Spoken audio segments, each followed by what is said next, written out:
Gabriel Attal peut-il moderniser l'éducation nationale ? Un mammouth, vous vous souvenez évidemment de la fameuse phrase qui concernait le ministre Claude Allègre, je crois, à l'époque. Oui, pas très heureuse quand même. Pas très heureuse, oui. Mais tellement réaliste. Oui, c'est ça. Un mammouth en tout cas qui ne date pas, celui-là, l'éducation nationale, de 250 millions d'années. Vous voyez, je retombe sur mes pattes. Et pour ça, Julie, pour en parler, eh bien, je vous laisse évidemment démarrer, peut-être, pour nous présenter ce débat, démarrer avec les infos concernant le harcèlement scolaire. Il a été très clair, Gabriel Attal. Il veut un électrochoc, c'est le terme qu'il avait employé dans l'éducation nationale, notamment donc autour de cette question du harcèlement scolaire. Demain, vous l'avez dit, il présente ce plan interministériel sur la question. Et il y a une séquence très émouvante aujourd'hui à l'Assemblée nationale. Je ne sais pas si vous l'avez vu, la députée Renaissance des Hauts-de-Seine, Virginie Lanlot, qui interpelle Gabriel Attal sur les faits de harcèlement qu'elle a subis, elle, pendant sa scolarité. Et les mots qu'il emploie, là encore, pour lui répondre, sont très forts. On regarde cette séquence. C'est très émouvant, regardez. Je souhaiterais vous lire le message qu'une jeune fille devenue femme a récemment envoyé à son ancienne camarade. Il y a des années de cela, j'ai subi de ta part harcèlement, humiliation et attouchement. Ces agissements ont bousillé ma vie d'enfant et d'adolescente. J'ai pu me reconstruire et construire une famille formidable. Mais jamais je n'oublierai ces heures de souffrance et de détresse. J'ai pensé à une période d'énoncer ces agissements. Cela fait maintenant plus de 40 ans. C'est loin, mais indélébile. Cette jeune fille, c'était moi. Et je ne crois pas être la seule sur ces bancs à avoir été victime de harcèlement. Un enfant sur 4 en est victime. Combien parlent ? Marion, 13 ans. Evaël, 11 ans. Dina, 14 ans. Ambre, 11 ans.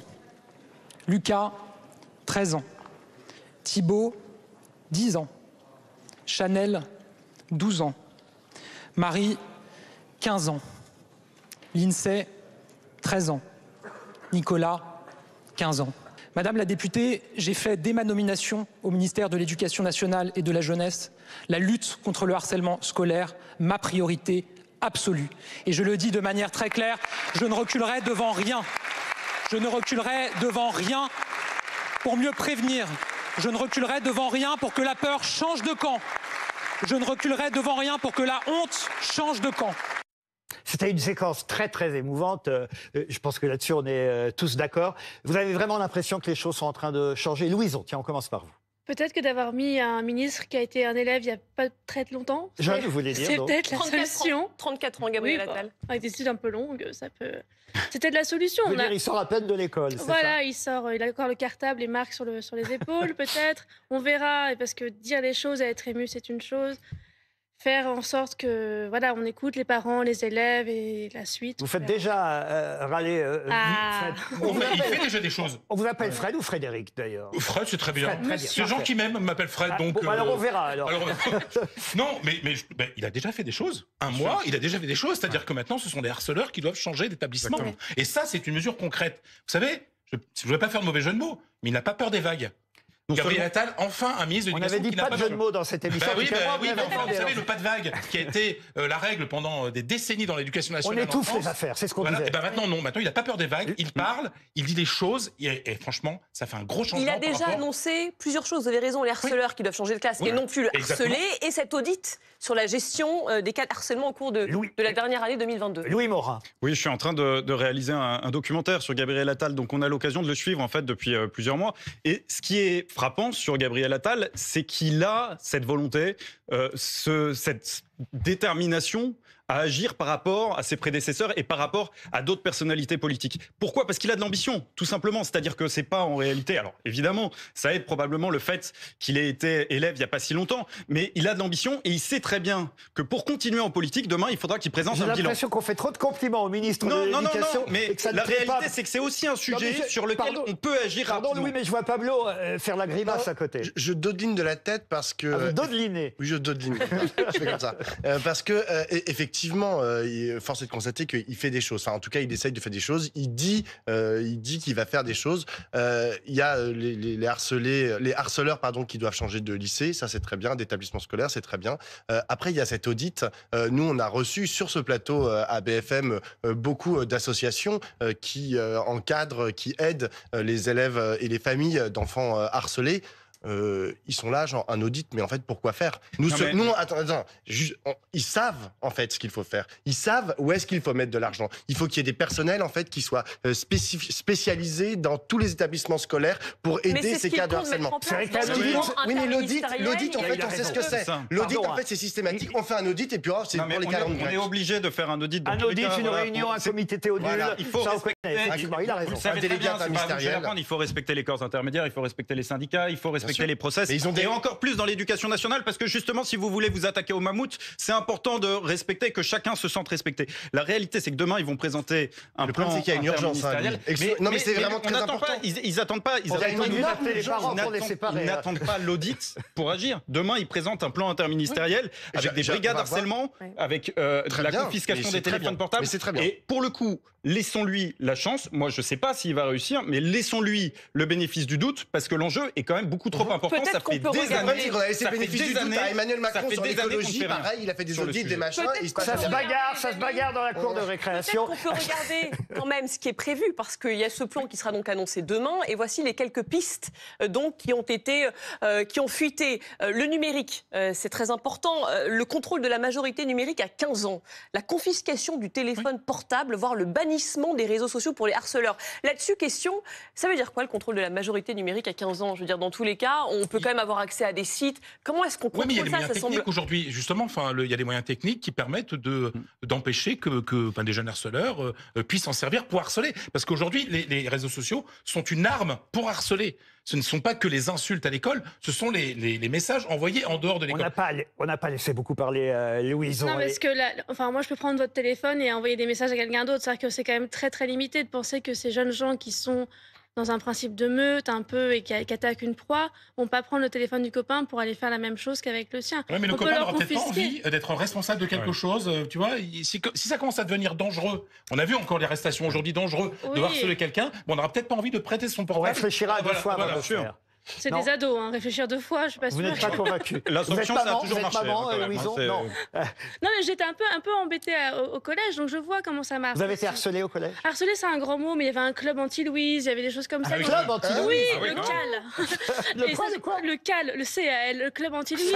J'étais en 6e et j'ai croisé une fois cette fille qui m'avait harcelée, mais il y a quelques années, et j'ai vu qu'elle avait un véhicule des pompes funèbres et j'ai fait On la salue ce soir. Qui a été harcelé ici? Louis, Morin, Pablo? Non, mais par contre, j'ai vu des phénomènes de harcèlement. Oui, j'ai vu pas mal de phénomènes de harcèlement. Moi, j'étais, il y a 20 ans, j'étais effectivement au collège. Et c'est une réalité. Et par contre, on voit effectivement que le corps enseignant est démuni et très souvent ferme les yeux ou ne voit pas. C'est une réalité aussi. L'autre souci, et ça, j'ai quand même cru comprendre que le ministre de l'Éducation, là aussi, avait bien l'intention que ça change, ce sont les courriers administratifs. La première fois qu'on a vu la première lettre qui a été remise en question, puis il y en a eu d'autres depuis, c'est vrai qu'on a été choqués. Mais là, j'ai envie de vous dire, est-ce que c'est pas au fond le problème de toutes les administrations? Alors là, évidemment, c'est grave parce que ça concerne des enfants et l'éducation nationale. Mais c'est vrai que l'administration et ses courriers types, c'est quand même quelque chose de terrible. Et l'administration est un animal à sang-froid. Mais c'est pas des courriers types, quand vous lisez le courrier qui a été envoyé du rectorat de Versailles, excusez-moi, il décrit par le menu, il répond par le menu à la première lettre des parents. Donc c'est pas type. Oui, mais avec des formules types. Croyez-moi, j'ai particulièrement violentes. Mais moi, je suis pas d'accord avec vous. J'ai pas l'air comme ça, mais j'ai travaillé dans l'administration pendant 2 ans dans le cadre d'un service civil, et je peux vous expliquer qu'effectivement, on a des lettres types administratives avec des formules types. Alors évidemment, après, à l'époque, il n'y avait pas de copier-coller comme aujourd'hui, donc c'est encore plus simple aujourd'hui, évidemment, de personnaliser les courriers administratifs. Il n'empêche que ce sont des formules purement administrative. Il y a une trame qui est très claire. Et l'administration, ce que j'ai, est un animal à sang-froid.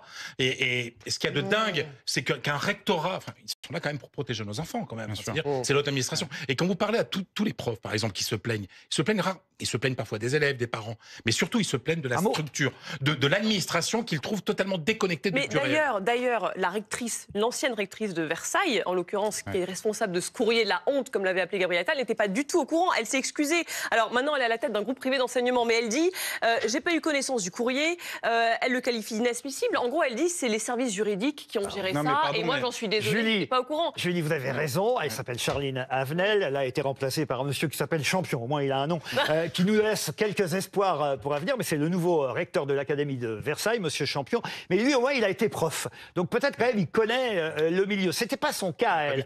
Au point même, et j'ai lu ça il y a quelques jours, j'imagine vous qui suivez le sport, et le football revient toujours dans toutes les conversations, au point même qu'elle a été candidate au poste de la direction générale de la Fédération française de football. C'est-à-dire qu'au fond, ce sont des gens qui sont là pour manager, quel que soit, on va dire, le domaine. C'est une carrière de haut fonctionnaire. Elle a fait justement, c'est une carrière de haut fonctionnaire et peu importe le sujet. Alors que non, je suis désolé. Pour l'éducation, je suis désolé, pour l'éducation, il vaut mieux avoir des gens qui s'y connaissent. Pablo. Oui, non, c'est vrai, mais je peux pas vous laisser jeter l'opprobre comme ça sur toutes les administrations. Moi, par exemple, il y a une administration que je fréquente souvent, les impôts, exactement. Parce que j'ai toujours des problèmes avec les piges, les machins, je me trompe tout le temps. Et c'est vrai que c'est compliqué, les piges. Mais alors, Non, mais effectivement, c'est un problème de riche, tout le monde ne paye pas des impôts. Mais je peux vous dire que quand j'appelle les impôts, immédiatement, en fait, ils me trouvent une solution. Ils sont très civils au téléphone, ils sont très amènes, et à chaque fois, ils m'offrent des solutions. Je confirme que les impôts marchent très bien en France. Ben oui, mais c'est pas négligeable, et ils sont humains, en fait, dans leur rapport. Parce qu'ils considèrent que oui, je peux me tromper. Tout le monde ne dit pas comme vous. Mais en Dans tout cas, un cas, il s'agit de faire rentrer de l'argent. Dans l'autre cas, il s'agit au contraire de réussir à mettre des moyens pour. Ce qui est juste, c'est que le problème du harcèlement, en fait, c'est un problème global. Il y a un problème. Ce qu'on ne dit pas, c'est qu'il y a 10% des élèves. Vous comparez aux impôts, je vous jure qu'il y a certains, c'est pas mon cas et peut-être heureusement le cas de personne ici, mais il y a certains citoyens qui se jugent aussi harcelés par les impôts. Ça arrive aussi. C'est un autre domaine. C'est moins grave, sûrement, parce que certains le méritent. Évidemment, c'est moins grave que l'éducation nationale, mais tout de même. Mais revenons au sujet principal, justement, l'éducation nationale, avec quelqu'un qu'on a en ligne qui s'appelle William Lafleur, qui a été prof, qui a démissionné. Il est resté quelques années prof. On va lui demander d'ailleurs combien de temps, William Lafleur, avez-vous été prof? Vous qui avez exercé l'ex-plus beau métier du monde, c'est le titre de votre livre. Vous m'entendez? Bonjour, j'ai exercé pendant 12 années. 12 années. Et vous avez démissionné, pourquoi? Bonjour. Rapidement, vous pouvez nous le dire?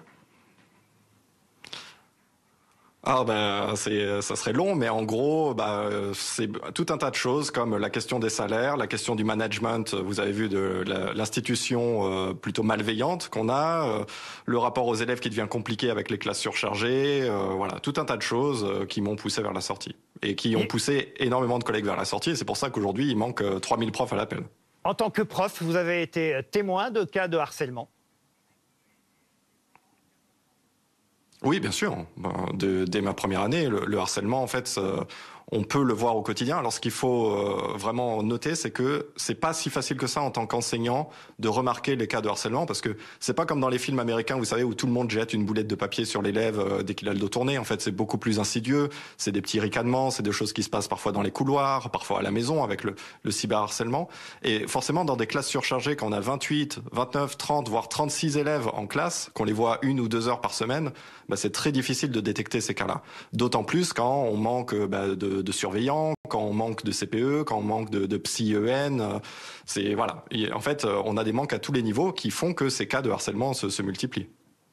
Aujourd'hui, en tout cas, en Vendée, à La Roche-sur-Yon, il y a effectivement deux élèves qui ont été arrêtés, je crois, dans le bureau du proviseur. Vous avez des détails, d'ailleurs, sur cette affaire. On va faire connaissance ce soir. Bonsoir. Mathieu Tesson, bonsoir. Mathias, pardon, voyez. Ah ben, vous le connaissez mieux que moi. Oui, c'est normal. Oui. Vous êtes arrivé il y a 3 semaines. Je crois que quand je réagis comme ça, j'ai un petit accent à la Bourville qui revient. Ah ben alors, oui, pardon, Mathias. Je vous en tiens par rigueur. Alors, les faits se déroulent ce matin, donc à La Roche-sur-Yon, en Vendée, aux alentours de 9h30. Vous avez 2 jeunes hommes âgés respectivement de 16 et 17 ans, 2 garçons qui sont scolarisés en première générale dans un lycée de La Roche-sur-Yon, qui sont d'abord emmenés en fait dans le bureau de la proviseure.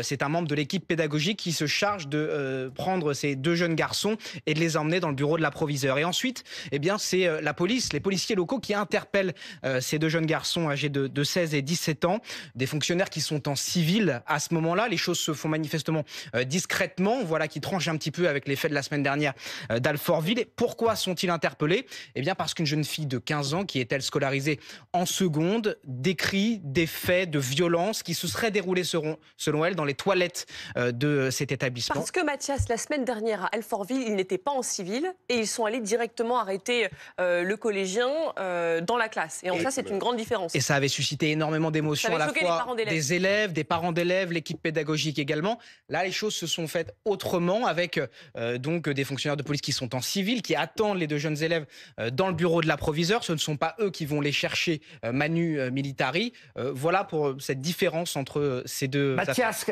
Lafleur, pardon, pas Mathias, décidément, je me trompe de prénom. William Lafleur, vous avez entendu, j'espère, ce que vient de dire notre spécialiste éducation ici à BFM TV. Oui. Comment vous auriez réagi, vous, si vous aviez appris que 2 élèves avaient été arrêtés dans l'enceinte même de l'établissement scolaire? Je trouve ça sidérant, en fait. Je trouve ça incroyable. C'est pas du tout la réponse qu'on demande. Arrêter un élève sur son lieu d'éducation, mais c'est une mesure répressive. Alors ça fait de la communication, hein, ça fait les cow-boys qui débarquent et tout le monde baisse les armes. Bon, c'est peut-être impressionnant, mais c'est absolument pas ce qu'on demande. Nous, ce qu'on demande, c'est une réponse éducative, en fait. Certains sont d'accord donc avec vous c'est sur un le accompagnement. Là, il y a eu des faits de violence. Je suis désolé, monsieur Lafleur. On ne peut pas se plaindre qu'il y a du harcèlement et ne pas agir. Ça, on fait des exemples. Oui, parfois dans la vie, il faut faire des exemples. C'est un peu dur pour ceux sur qui ça tombe, mais grâce à ça, on va changer le. Pardon, mais c'est pas un peu dur pour ceux pour qui ça tombe. Je suis désolé. Tu crois que c'est pas un peu dur pour la fille de 15 ans? Au contraire, c'est normal. Exactement. La fille de 15 ans qui se fait menacer de mort, dans les toilettes, qui se fait agresser au quotidien par un harceleur. Honnêtement, et ça mène au suicide. Encore une fois, on parle de mort d'homme, on parle de mort de gamin. Vous êtes d'accord avec ce qui s'est passé? Évidemment qu'il faut les arrêter. La formule du ministre qui était pas de sérénité sans autorité. Voilà, c'était la phrase de Gabriel Attal. Vous n'avez pas l'air d'accord, Pablo. Pablo, revendique d'envoyer des messages forts. Pablo. Oui, mais moi je suis pas du tout d'accord. Je pense que ce n'est pas le lieu, effectivement, l'établissement scolaire, ce n'est pas le lieu en fait pour mener ce type d'action. On peut aller s'il y a des infractions en fait qui sont commises, et là en l'occurrence, il y a l'air d'avoir des infractions qui ont été commises, mais on va voir comment se déroule l'enquête, etc. Il faut aller effectivement les appréhender. S'ils doivent passer devant les policiers, devant les enquêteurs, il n'y a aucun problème qu'ils le fassent. Mais qu'est-ce qu'ils ont besoin d'aller les chercher à la fois à Alfortville, dans la salle de cours, sur le lieu de leur méfait? Mais parce que l'harcèlement a lieu à l'école. La réponse de l'autorité se fait à l'école. Vous, ce que vous voulez, c'est faire peur aux gens. Oui, et c'est ce qu'a dit Gabriel Attal, et moi ça m'emmerde. Parce qu'il dit, la peur doit changer de camp. Je suis désolé, il n'y a pas... Non, mais là vous faites une erreur, il n'y a pas 2 camps en fait. Il n'y a pas les harceleurs et les harcelés. Vous savez combien il y a d'élèves? Vous savez combien il y a d'élèves harcelés à l'école? 10%. C'est colossal. Ça fait combien d'harceleurs? Ça fait à peu près 1 million quand même d'élèves harcelés chaque année. Ça fait combien d'harceleurs? Tous les autres sont pas harceleurs pour autant, Pablo. D'accord, mais il y en a au moins 1 pour 1. Donc ça fait au moins 10% de harceleurs. On peut dire même 2 ou 3. Donc ça fait 1 tiers d'harceleurs, on va dire. C'est vraiment à la louche. Mais donc c'est énorme. Donc tous ces élèves-là, vous allez faire quoi? Vous allez les foutre en tôle. Donc c'est un problème. C'est suivant la gravité des faits. Là, si la police est intervenue.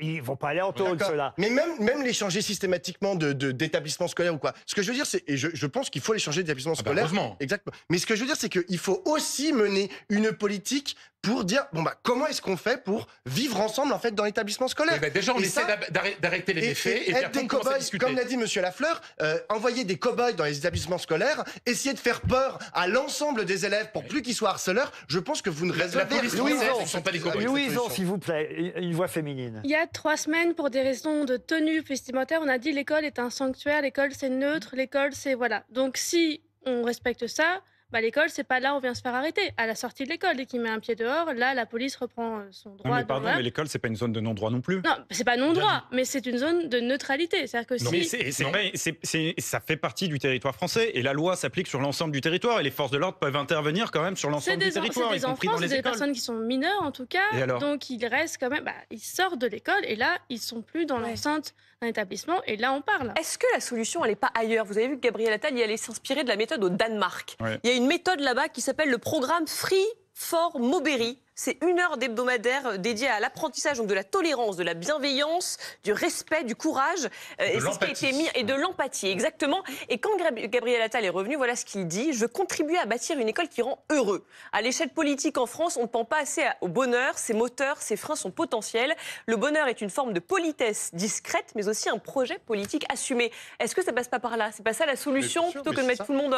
Moi, je trouve cette méthode beaucoup plus intéressante et qui s'adresse d'abord en plus à tous les élèves, pas uniquement aux harceleurs, parce que il faut voir tout ça, ça s'inscrit dans un écosystème. Hein. Ce serait bien aussi que peut-être que les profs y participent, que les profs, en fait, là tout à l'heure, Monsieur Lafleur disait oui, on sait pas trop, etc. Qu'ils soient plus sensibles, en fait, à tous ces petits signaux qui peuvent venir des élèves de leur classe. Parce qu'il y a j'aimerais qu'on redonne la parole à Monsieur William Lafleur. Vous entendez les échanges sur notre plateau. Qu'est-ce que vous en pensez? Oui.